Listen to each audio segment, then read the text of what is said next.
This video is for the cloud computing second assignment, and this demo is for the second project, and I will show this diagram and explain what's inside the diagram. So this diagram is for the Google company to move their database in and service in going AWS cloud service.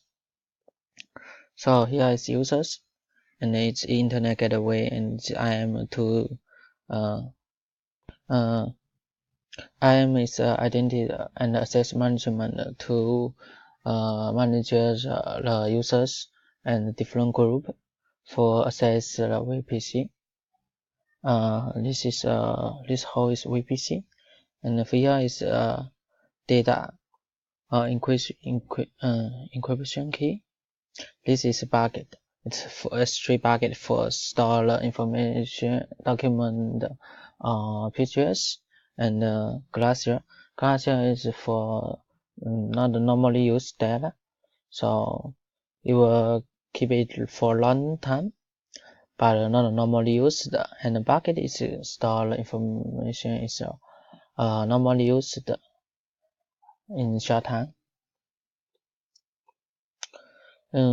This is the public subnet. Here is the ELB and the square group. Then we'll go into the web tail. Here is two subnet 1 and 2, and also have auto scaling to scale in the memory capacity at all time. If the memory capacity is more than 75, and he will open a new web server, and he also will send the web logs to the CloudWatch logs.